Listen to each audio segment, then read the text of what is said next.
If Viktor Frankl, in the hellhole of a concentration camp, could choose his attitude, each of us here can choose our attitude. Each of us here has gone through our own personal hell and difficulties from time to time. But if Viktor Frankl, in the hellhole of a concentration camp, could choose his attitude, each of us here can do it. How do we do it? We do it by remembering one powerful question when things go wrong.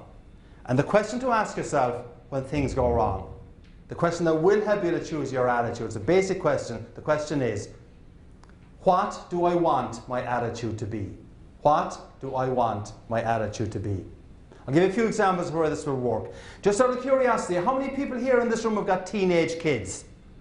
Okay, oh, I see all the furrowed brows, the worried looks, all right? Okay, you're probably wondering what the kid is doing right now. But let's assume that before you came to this HMMC conference, you asked your teenager to TiVo, to videotape some program on television, right?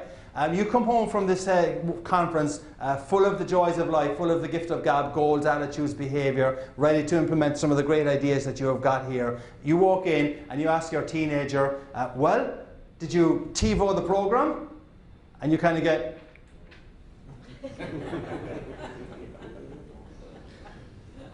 and you know where the brain should be. There's an empty space and kind of two squirrels kind of running around it saying, what were we supposed to do? What were we supposed to do?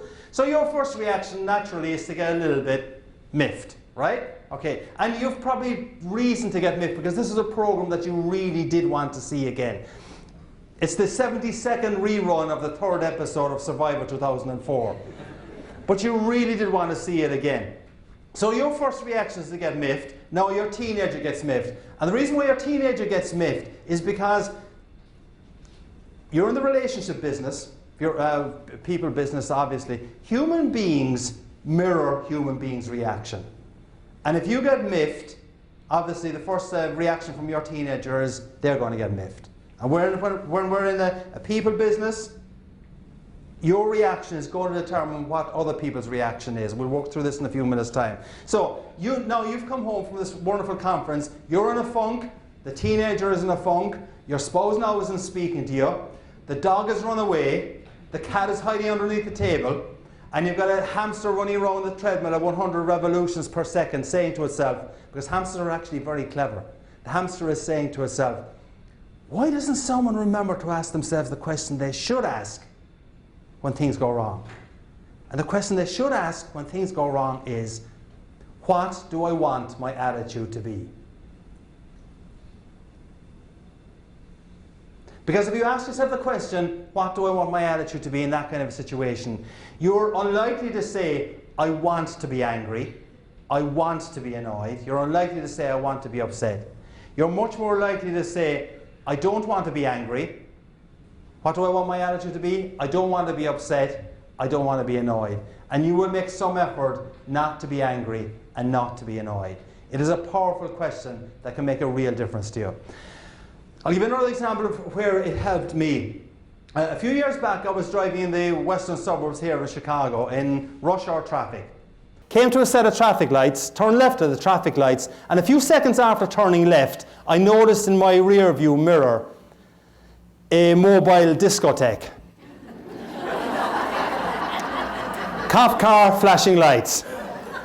So I pulled to the slower lane, he pulled to the slower lane. And I remember saying to myself, well, holy St. Patrick and St. Bridget.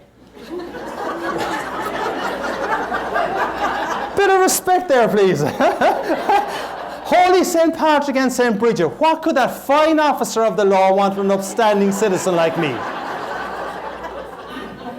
Now, that was the gist of what I was thinking. I may have said just one 4-letter word.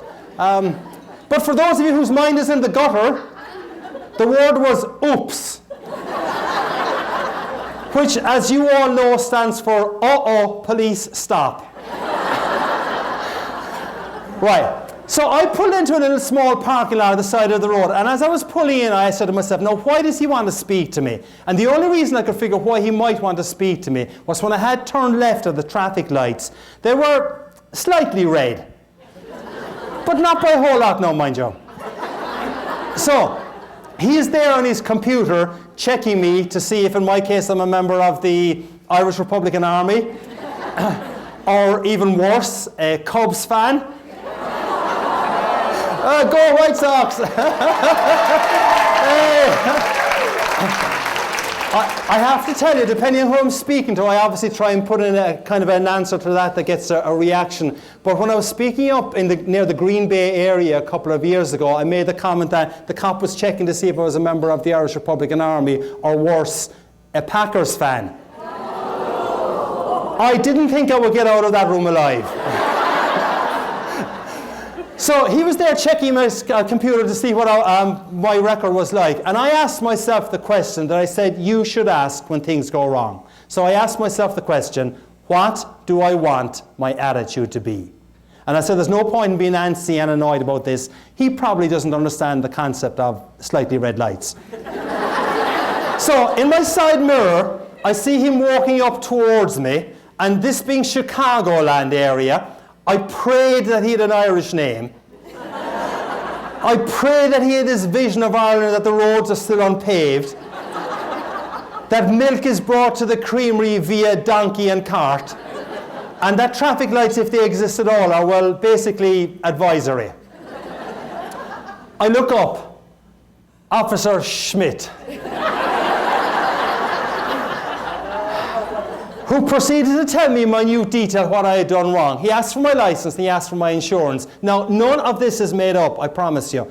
I had asked myself the question, what do I want my attitude to be? As he is looking at my license, he says to me, "Sir, I like your attitude." I'm thinking, woohoo, I'm getting away with this. Then he looks at my insurance and he says, "Sir, your insurance certificate is out of date." My wife normally looks after that, officer. He smiled. I think he realized he was dealing with one more administratively incompetent husband. Ladies, you know the story, I'm sure.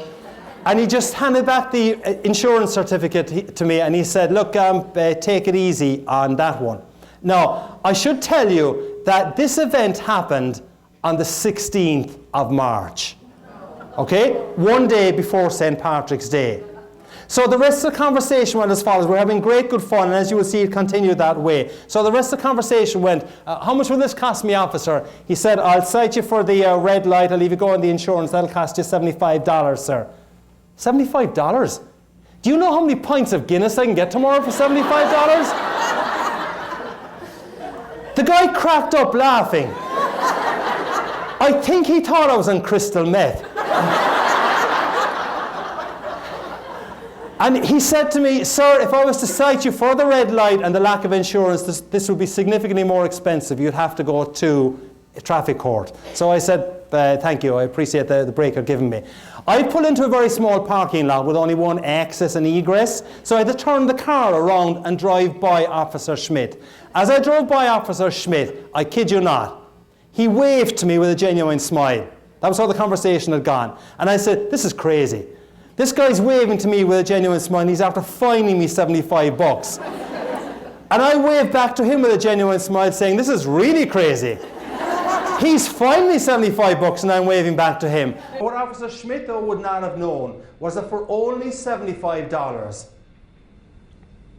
I got a really powerful anecdote about the importance of asking yourself a really powerful question when things go wrong.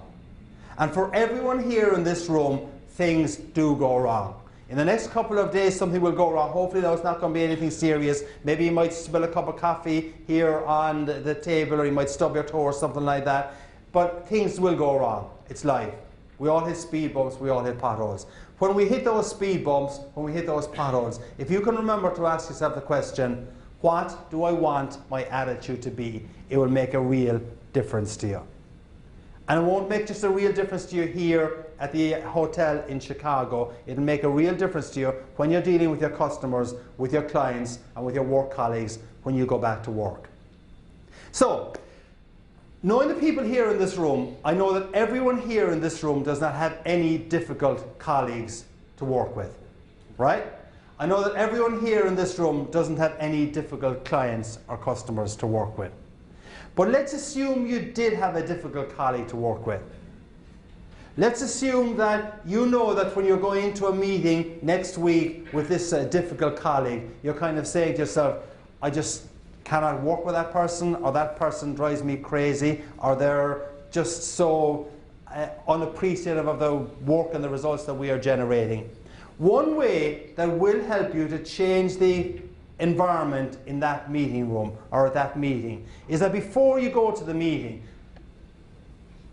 ask yourself the question, what do I want my attitude to be when I'm inside there?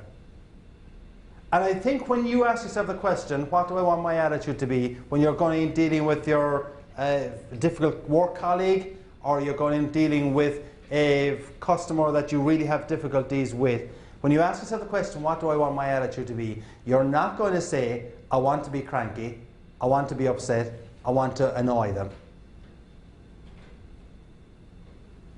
I think if you ask yourself the question, what do I want my attitude to be, you're probably going to say, I need to get something out of this meeting. I need this meeting to be productive. And when you ask that question, what do I want my attitude to be, I think it will shape the format and your thinking for that meeting. And if you go into that meeting with that kind of a different attitude, you may well come out with a totally different result, a more positive result. It is a powerful question that can make a real difference to you. So the question is, what do I want my attitude to be? I'll give you one other example of what do I want my attitude to be. Jerry indicated that I have had 2 bouts of cancer over the years. And I've actually had thyroid cancer and prostate cancer. And the prostate cancer I had about 6 years ago. And I remember the doctor, I had a biopsy. So you're medical people, so I'll just go through a little bit of the history of this. I had a biopsy. Now, I don't know if anyone here has had a prostate biopsy, but let me just tell you, when doctors say this will not hurt, right? Doctors lie, okay? All right. So a couple of weeks after, a few days after the prostate biopsy, the doctor phoned me to say, Conor, come in, I want to talk to you. And I said, well, tell me what the story is. And he said, well, you've got a touch of cancer, I think was the phrase he used. So I set up the appointments to see him, but I put down the phone, and actually I did come up with one 4-letter word again, I got to say, when he told me that news. And again, for those of you whose mind is in the gutter, the word was oops again, which stands for this time, prostate scare, right? Okay, so, but after I put on the phone, kind of got throw out a few genuine F-bombs, I suppose, I then asked myself the question, what do I want my attitude to be?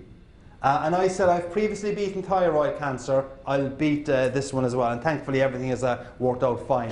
But in asking myself the question, what do I want my attitude to be, it did frame the way that I actually addressed the situation. And for instance, when I went into Northwestern Hospital here in Chicago for the prostatectomy, I went in with a brand new pair of Monty Python pajamas, right? Pajamas bearing the legend, it's just a flesh wound, right? And in fact, now having had a thyroidectomy and a prostatectomy, I can now tell you that I have an Irish condition known as there's not much left of me. Right? Right.